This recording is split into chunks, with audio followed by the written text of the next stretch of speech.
5 different trucks transporting lithium-ion batteries, 5 different fires, no placards, no warnings, and first responders are walking in blind. This is why I keep saying we need a Class 10 placard. You found Stashed. I'm Pat, firefighter, mechanical engineer, and battery guy.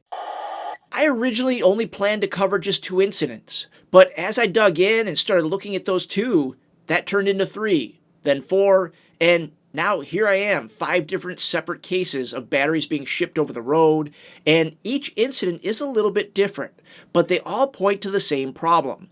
Semi-trucks and trailers, containers loaded with lithium-ion batteries, causing major issues for first responders. A couple of weeks ago on August 24th, 2025, a semi-truck rolled over on Highway 10 near Rocky Ford, Colorado, and its load burst into flames. Now, these appear to be some type of smaller, modular battery energy storage system. You can see the racks of battery modules inside these flimsy steel cabinets. Inside that appear to be long pouch-style cells, but they could also be prismatic. It's really hard to tell from these photos. Multiple departments and hazmat crews responded. The driver only had minor injuries, but the highway was shut down for roughly 11 hours. On September 4th in Morris, Illinois, a semi parked at a Love's travel stop and it caught fire right by the diesel pumps. It actually looks like it was waiting to get fuel. You might remember Morris, Illinois from a fire they had back in 2021. I had a great interview with the chief on my channel, and the link will be in the description below. The load that caught on fire? 35,000 pounds of lithium-ion batteries destined for China. But here's the kicker, the bill of lading actually called it miscellaneous car parts. Firefighters evacuated the entire truck stop, they got the fire under control and reopened the pumps later that day. Nobody was hurt, but if you're a responder rolling up to a trailer with no markings on the outside, that's the type of situation that could get somebody killed. Another incident happened on September 4th, this time in Tennessee. A big rig was carrying 74,000 pounds of lithium-ion batteries, and it crashed on I-40. This appears to be some other type of energy storage system as well. It's built into an ISO container frame. The truck and trailer, they left the highway, which was then shut down for 16 hours. Responders stated that the unit was very hot, but it never actually caught fire. A crane was eventually brought in to load the damaged BESS unit into another trailer. It would have posed a significant hazard once it went back down the road. Batteries don't like that type of impact, and when they're damaged like that, they're extremely suspect and can go into thermal runaway without warning. Just 4 days later, on September 8th, another semi-truck trailer hauling lithium-ion batteries caught on fire, this time on I-40 in Amarillo, Texas. Ironically, it happened on the same highway just a few states away, within the same week. Fire crews arrived to heavy smoke, hazmat crews were set up, and the EPA was also called in.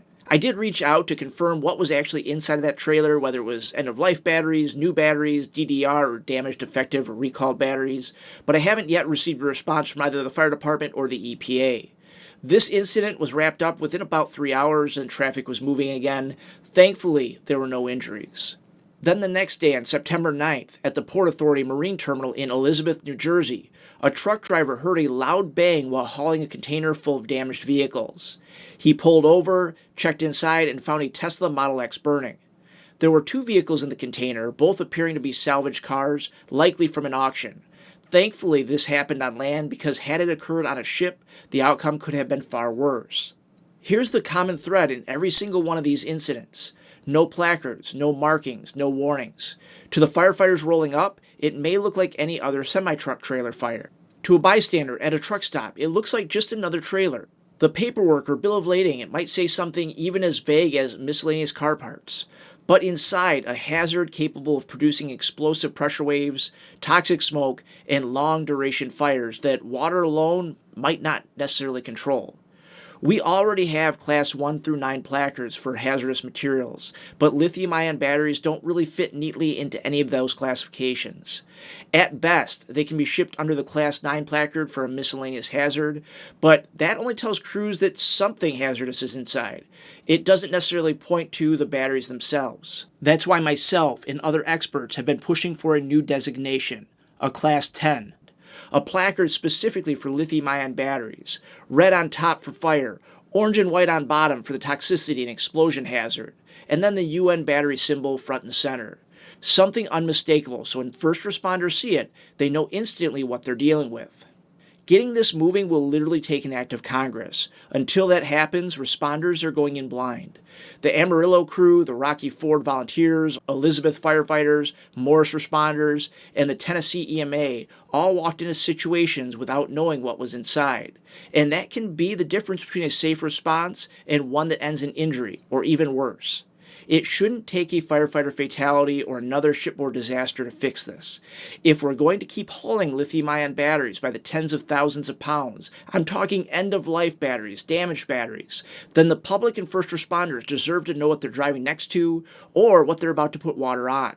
It's time for the Class 10 placard.